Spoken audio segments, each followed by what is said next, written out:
माता पार्वती महादेव के बहुत निकट थी और महादेव को भी कुछ आभास होने लगा था, क्योंकि ध्यानस्थ होने पर भी माता सती की स्मृतियों के दृश्य उनके समक्ष प्रकट होने लगे।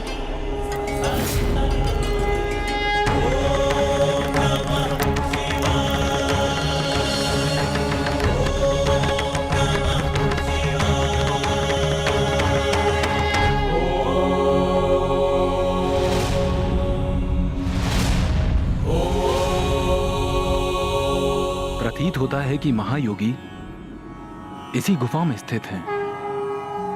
हमें उनके समक्ष जाना चाहिए।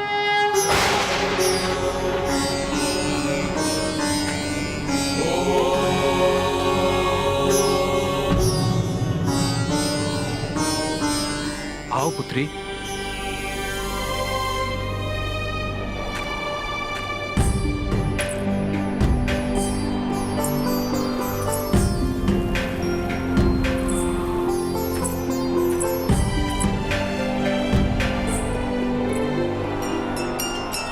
अब माता महादेव के समक्ष पहुंचने ही वाली।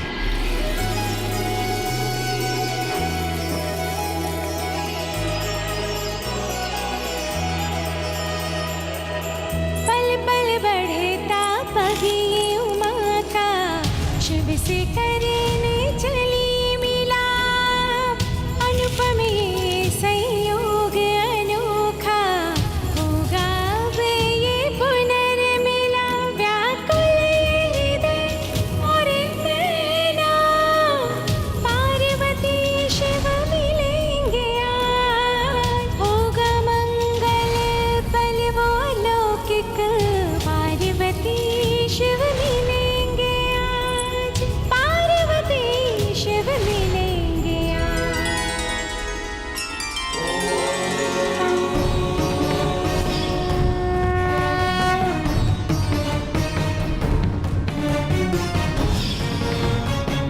मुझे सती की उपस्थिति का आभास क्यों हो रहा है?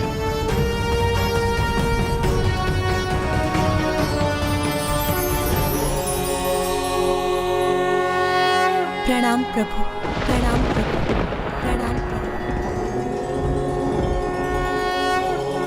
बस अब महादेव अपने नेत्र अवश्य खोलेंगे।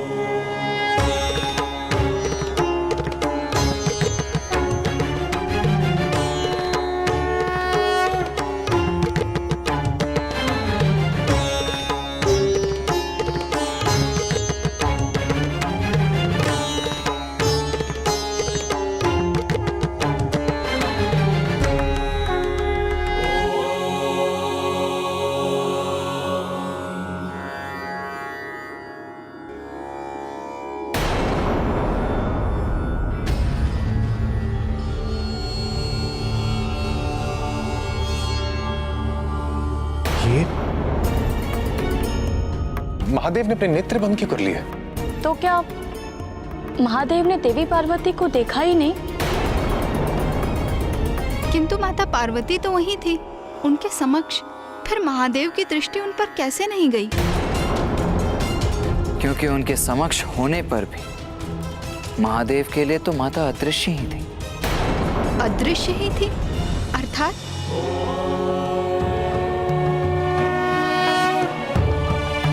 यदि माता महाराज हिमावन के पीछे ही स्थित रहेंगी तो महादेव की दृष्टि उन पर कैसे जाएगी? जब तक माता महादेव के समक्ष नहीं आएंगी तो वो उन्हें देखने में असमर्थ ही रहेंगे। इन महायोगी जी ने तो मुझे देखकर भी अनदेखा कर दिया, किंतु क्यों? इसका क्या कारण है? पिताश्री, प्रतीत होता है कि महायोगी जी गहन ध्यान में हैं और वो अपने ध्यान को भंग नहीं होने देना चाहते। किंतु मुझे विश्वास है कि आपका स्वर उन तक अवश्य पहुंच रहा है। आप अपने शब्दों के माध्यम से हमारे आगमन का कारण और हमारा विनम्र निवेदन उन तक पहुंचा दीजिए पिताश्री। मुझे क्षमा कर दीजिए महायोगी जी। मैं पर्वतराज हिमावन आपके ध्यान में शमिक व्यवधान डालने का दुस्साहस कर रहा हूं, किंतु ये मेरा परम सौभाग्य है कि आप जैसे महान योगी ने मेरे राज्य में स्थित गुफा को ध्यान की योग्य मानकर उसे ध्यान के लिए चुना। महायोगी जी, मैं आपकी सेवा का प्रार्थी हूं और इसी मंतव्य से आपके पास एक अनुरोध लेकर आया हूं। कृपा कर मेरी पुत्री पार्वती को आपकी सेवा में स्थित रहने की अनुमति दीजिए, जिससे वो आपके ध्यान को सफल करने में आपकी सहायक बन सके। संत जनों की सेवा करना संस्कारी परिवार की कन्याओं का धर्म होता है। इसी सेवा भाव से कन्या का भागी स्वभाव भी सुनिश्चित होता है। माता पिता होने के नाते अपनी पुत्री को उचित संस्कार देना हमारा कर्तव्य है। इसीलिए मेरी पुत्री का आपकी सेवा में स्थित होना सर्वथा उचित है।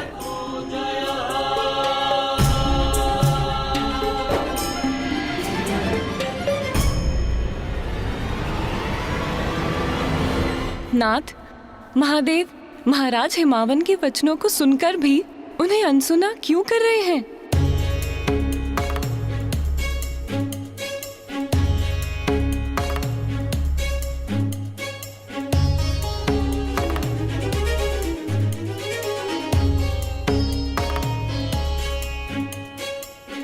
महायोगी जी, मैं पुनः आपके ध्यान में बाधा डालकर आपसे निवेदन करने का दुस्साहस कर रहा हूं। हमारे अनुरोध को स्वीकार कर हमें कृतार्थ कीजिए। मेरी पुत्री को अपनी सेवा करने की अनुमति दीजिए।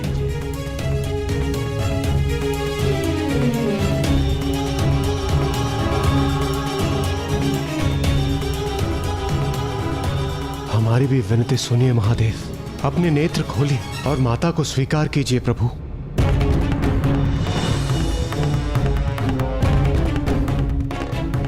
पिताश्री इतनी विनम्रता और निष्ठा से गुहार लगा रहे हैं, फिर भी महायोगी जी ने उनके उत्तर में एक शब्द भी नहीं कहा।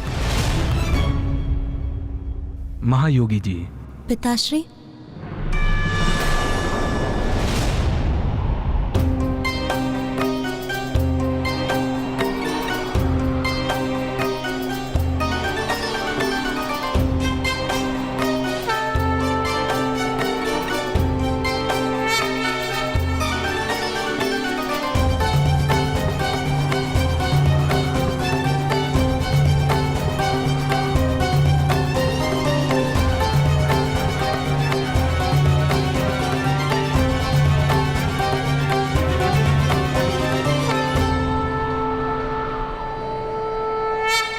पिताश्री, कदाचित मुझे ही महायोगी जी से विनती करने दीजिए।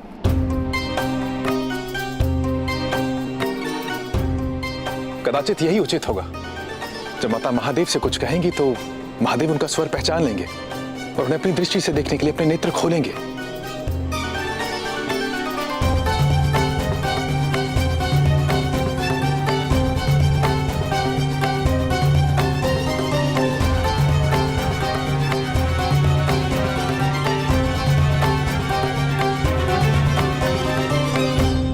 योगी जी, शैलराज,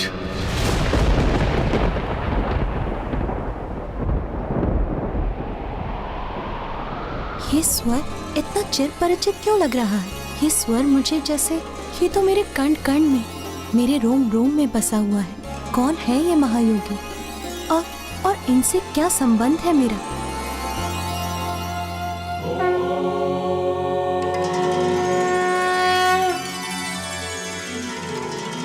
आपकी प्रार्थना होते हुए भी मेरे ध्यान में बाधा प्रस्तुत कर रही है। अपनी पुत्री को योगी की सेवा में रखना चाहते हैं। विद्वान होते हुए भी ये भली भांति ज्ञात है आपको कि वेदों के विद्वानों ने नारी को माया रूपणी कहा है। नारी का स्वभाव तप में बाधा का कारण प्रस्तुत करता है और मैं मोह माया से निर्लिप्त योगी हूं। मुझे किसी कन्या की अथवा किसी की सेवा की भला क्या आवश्यकता। नहीं शैलराज, मुझे आपका निवेदन अस्वीकार से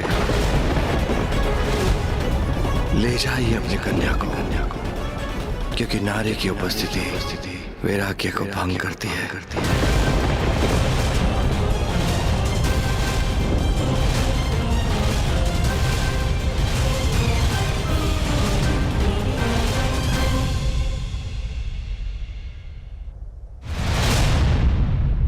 ये महादेव ने क्या कर दिया? महाराज हिमावन तो देवर्षि नारद के सुझाव पर ही अपनी पुत्री माता पार्वती को महादेव की सेवा में लेकर गए थे, किंतु महादेव ने तो एक प्रकार से माता का तिरस्कार ही कर दिया। गुणेश जी, तब तो माता का क्रोध जागृत हुआ होगा, क्योंकि महादेव ने तो उनके पिता का भी अपमान किया था। फिर क्या हुआ गुणेश जी? क्या माता क्रोधित हुई या फिर उन्होंने शांत रहकर ही स्थिति को संभाल लिया? महायोगी जी, पिताश्री, माता उन योगी अर्थात महादेव की स्थिति को समझ रही थी, इसलिए उन्होंने भी फिर धैर्य और विनम्रता का परिचय दिया। उमा समक्ष खड़ी और शिव ने आंखें जो मूंदी, दोनों है अनभिज्ञ और मिलाप अधूरी।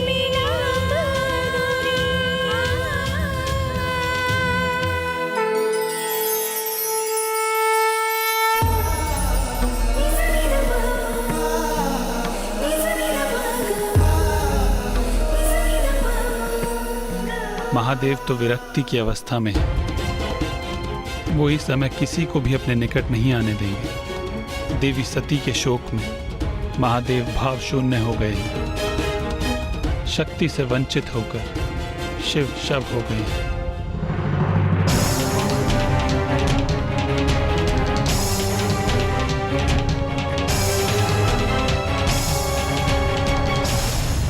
महादेव ने अपने नेत्र अवश्य बंद किए हैं, किंतु जब वो देवी पार्वती का स्वर सुनेंगे तो उनके स्वर को पहचान कर अवश्य कोई प्रतिक्रिया देंगे। प्रणाम प्रभु, प्रणाम प्रभु, प्रणाम प्रभु, प्रणाम प्रभु।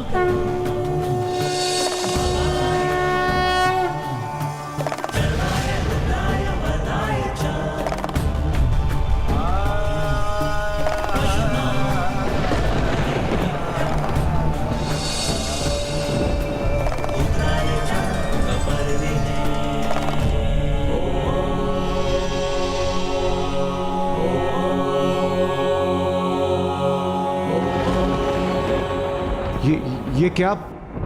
महादेव ने पुनः अपने नेत्र बंद कर लिए?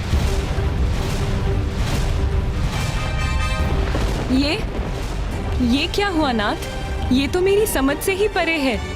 महादेव ने देवी पार्वती का स्वर सुना, उन्हें उनका आभास भी हुआ, जिसका भाव उनके मुख पर उत्पन्न हुआ। उन्होंने अपने नेत्र भी खोले, फिर वो पुनः अपने ध्यान में क्यों चले गए नाथ? प्रिय, महादेव देवी सती के वियोग में इतने व्याकुल हैं कि उनके नेत्र सर्वत्र देवी सती को ही ढूंढते हैं। प्रत्येक स्वर में उन्हीं का स्वर ढूंढते हैं महादेव।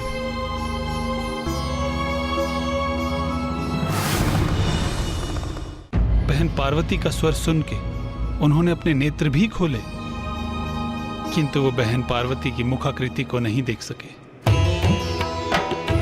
ध्यान की अवस्था में अगर उन्हें कुछ दिखाई भी दिया तो मात्र एक नारी की छवि, देवी सती नहीं, मात्र एक अन्य स्त्री। और देवी पार्वती ने भी महादेव को नहीं देखा, क्योंकि वो उनका सम्मान स्थापित रखने के लिए वो अपनी दृष्टि को महादेव के चरणों पर ही स्थिर किए हुए हैं।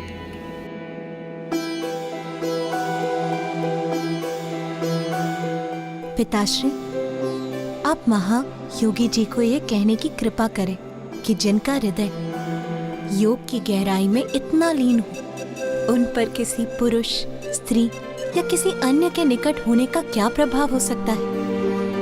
योगियों और साधु संतों का जीवन तो समाज के लिए कल्याणकारी होता है। मैं इनकी सेवा करूंगी तो मेरा भी कल्याण होगा।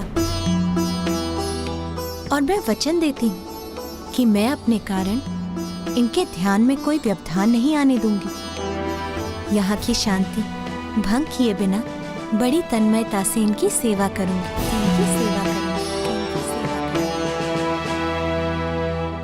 महायोगी जी, मेरी पुत्री को अपनी सेवा करने की अनुमति देकर हम पर कृपा कीजिए।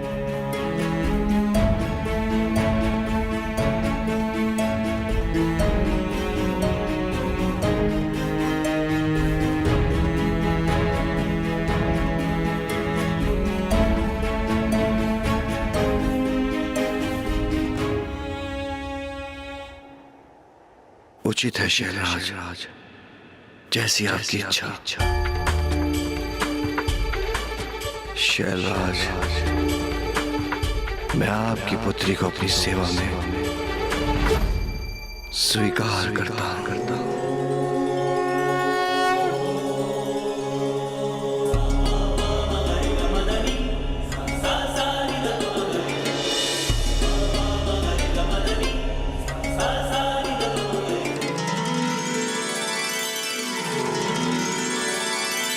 महादेव ने देवी पार्वती को अपनी सेवा की अनुमति दे दी।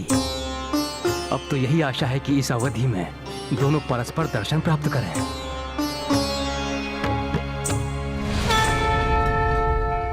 और इस प्रकार देवी पार्वती को महादेव से उनकी सेवा करने की अनुमति प्राप्त हुई।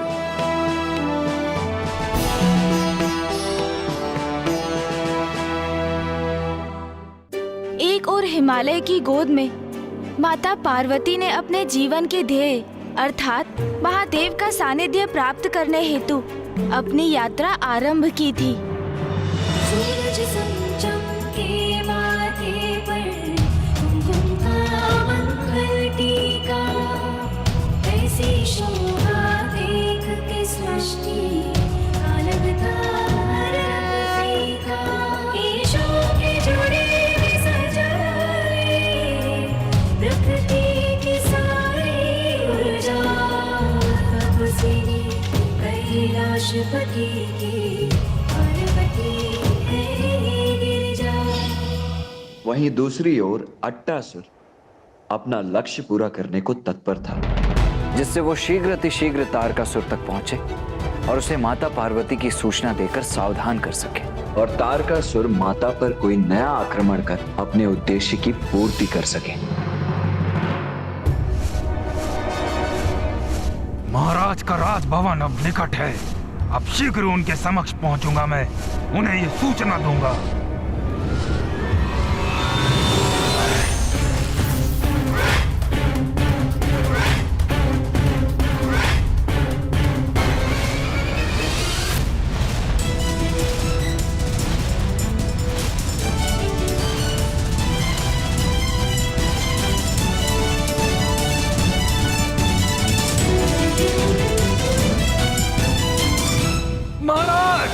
महाराज, महाराज, मुझे महाराज तारकासुर से भेंट करनी है। उन्हें एक महत्वपूर्ण समाचार देना है। हटो मेरे मार्ग से, भीतर जाने दो मुझे। रुक जाओ, भिक्षुकों को भीतर आने की अनुमति नहीं है। भिक्षुक नहीं हूँ मैं, अट्टासुर हूँ मैं। मंदबुद्धि समझाए हमें। अट्टासुर की मृत्यु को 16 वर्ष बीत चुके हैं। राजा हिमावन के राजभवन गए थे वो, वहीं उनका अंत हुआ था। अट्टासुर तो नहीं। हाँ, तुम उनके भूत अवश्य प्रतीत होते हो। उद्दंडता मत करो, हटो मेरे मार्ग से। ए भिक्षुक, तू साहस मत कर, दूर हट। महाराज तक कैसे पहुंचूं मैं?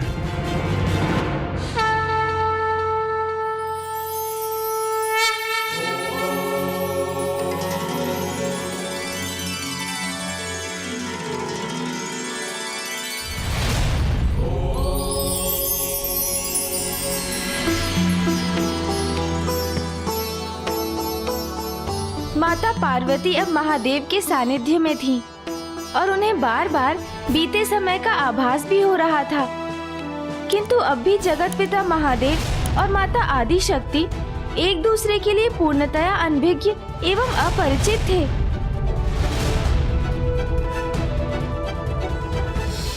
ये कैसा स्वप्न जैसा दृश्य उत्पन्न हुआ।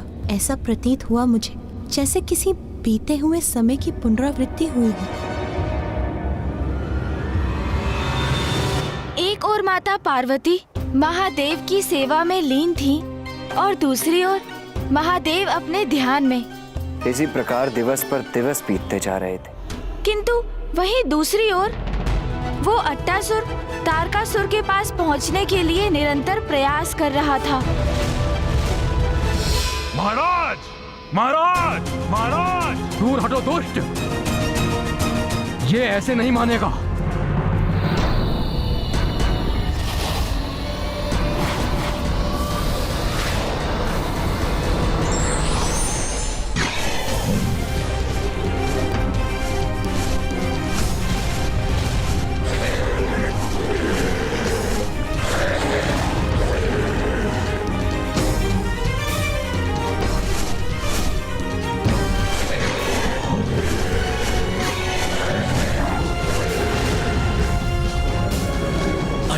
ये विशालकाय पक्षी तो सीधा महाराज तारकासुर के कक्ष की ओर ही चला आ रहा है। हमें इसे रोकना होगा।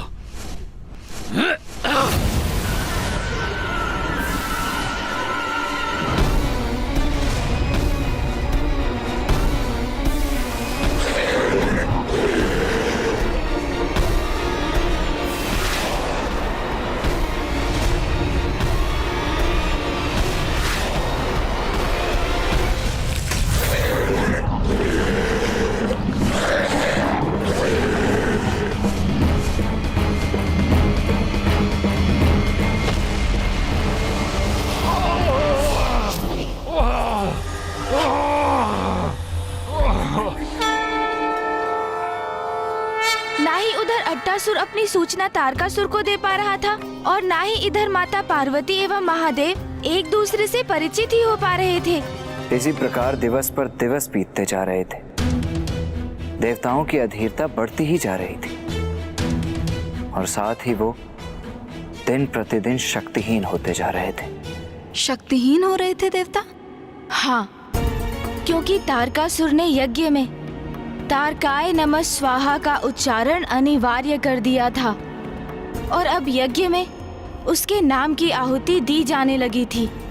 अर्थात यज्ञ के अग्नि में दी जाने वाली आहुति की ऊर्जा देवताओं तक ना पहुंचकर तारकासुर के शरीर में समाहित होकर उसे ही शक्ति प्रदान कर रही थी। हाँ, इसीलिए अब ये और भी महत्वपूर्ण होता जा रहा था कि महादेव और माता पार्वती परस्पर दर्शन करें। और अब देवता भी समझ गए थे। दयनीय अवस्था में सभी देवगण सहायता की गुहार लिए ब्रह्मदेव के पास पहुंच तो गए, किंतु उस स्थिति में स्वयं ब्रह्मदेव भी किम कर्तव्य विमूढ़ थे। अंततः फिर विवश होकर इंद्रदेव ने सोचा कि अब उन्हें ही माता आदि शक्ति और महादेव को एक दूसरे के निकट लाने के लिए कुछ करना होगा। देवगण, यदि मैं कोई उपाय सुझाऊं, कोई ऐसा उपाय जो हम देवता ही कर सकते हो, क्या आप सब उसमें मेरा सहयोग करेंगे?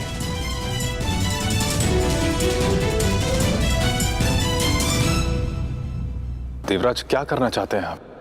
अब क्या उपाय सुझाया आपको? कामदेव,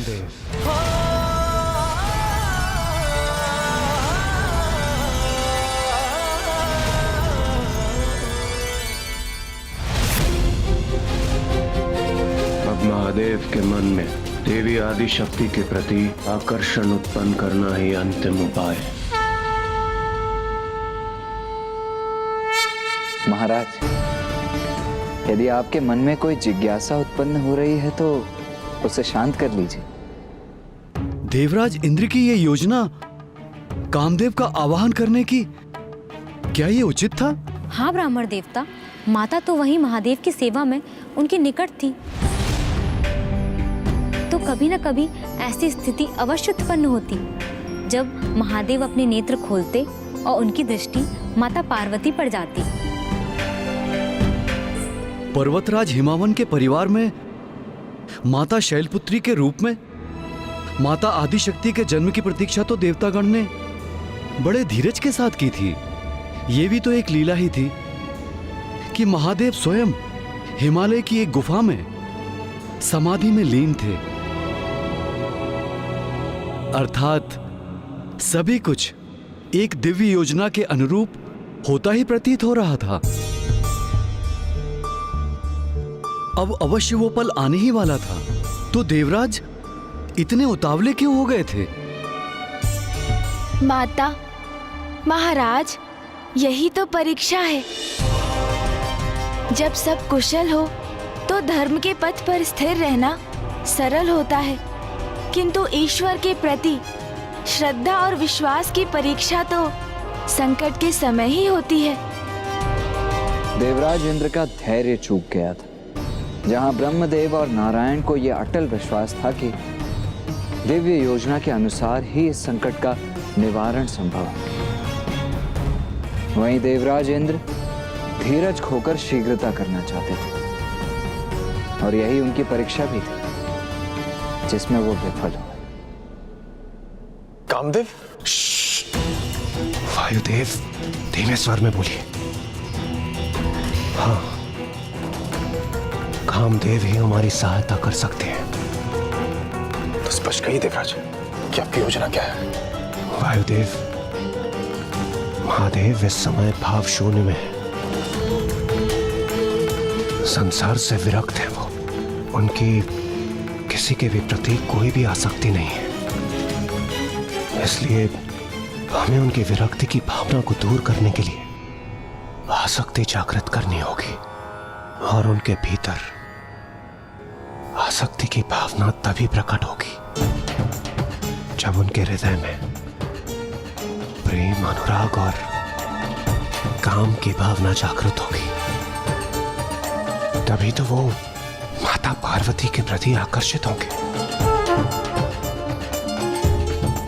और काम की भावना जागृत करना तो कामदेव का दायित्व है ना। देवराज, हम इस प्रकार मध्यम स्वर में इस योजना की चर्चा क्यों कर रहे हैं? ब्रह्मदेव भी यही हैं। हमें उनसे विमर्श करना चाहिए। इसलिए अग्निदेव, क्योंकि ब्रह्मदेव हमारी योजना को कभी भी स्वीकार नहीं करेंगे। तो फिर हम वो क्यों करें जो ब्रह्मदेव को स्वीकार ना हो? वायुदेव, आप अपनी अवस्था की चिंता कीजिए, क्योंकि ताड़का सुने केवल आप ही को नहीं, हम सभी देवताओं को प्रभावित कर रहा है। उसने हमसे हमारा आहार, हमें प्राप्त होने वाली यज्ञ की हविष्य हमसे छीन ली। अर्थात हम निराहार होने पर विवश हैं। हम निरंतर अशक्त होते जा रहे हैं। तो आप भी बताइए, हम ऐसे ही प्रतीक्षा करते रहें या फिर इस अवस्था से निपटने का कोई समाधान ढूंढे, जिसके लिए मेरे पास एक योजना है। तो बताइए देवगण, क्या आप सभी मेरे साथ हैं अथवा नहीं? उचित है देवराज, आपकी योजना उचित है।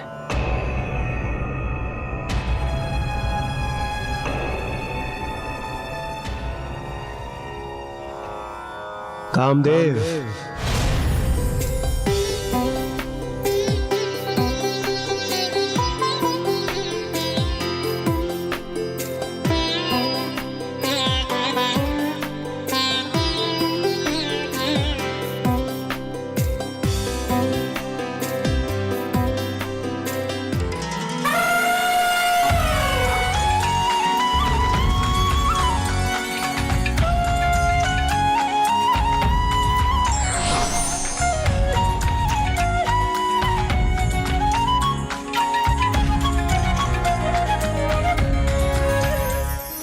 कामदेव, कामदेव, कामदेव, कामदेव, कामदेव।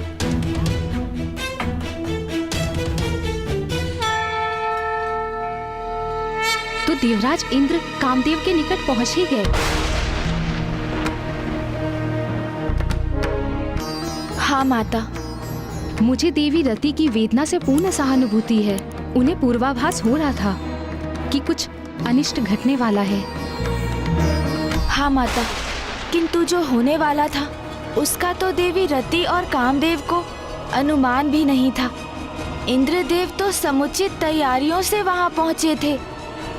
तैयारी? हाँ महाराज, इंद्रदेव कामदेव को ऐसा कार्य सौंपने आए थे जो आत्मघात से कम ना था।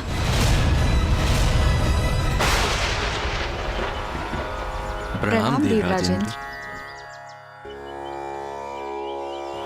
देवराज, आप इतने चिंतित, निरुत्साहित क्यों लग रहे हैं? क्या बात है? अंत निकट है। शीघ्र ही संसार का अंत होगा। देवराज, ये आप क्या कह रहे हैं? आप कामदेव हैं। जहां पर काम की भावना की अत्यंत आवश्यकता है, वहां विरक्ति का भाव क्यों? कामदेव, आपको महादेव के भीतर काम और आकर्षण जागृत करना ही होगा। देवराज, कामदेव अवश्य हूं मैं, किंतु मेरी भी कुछ सीमाएं हैं। और फिर आप तो महादेव को प्रभावित करने की बात कर रहे हैं। उनके मन में काम भावना जागृत करना, मैं ये कैसे संभव कर सकता हूं? मैं विवश हूं देवराज।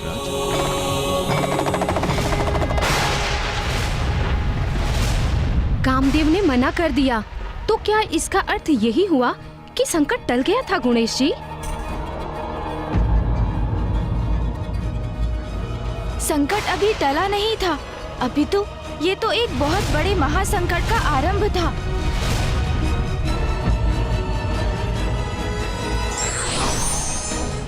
नियति का चक्र अपनी गति से चलता है। हमें धैर्य पूर्वक उचित समय की प्रतीक्षा करनी चाहिए। धार्मिक वीडियो सबसे पहले देखने के लिए हमारे चैनल को सब्सक्राइब करें और बेल आइकन दबाएं।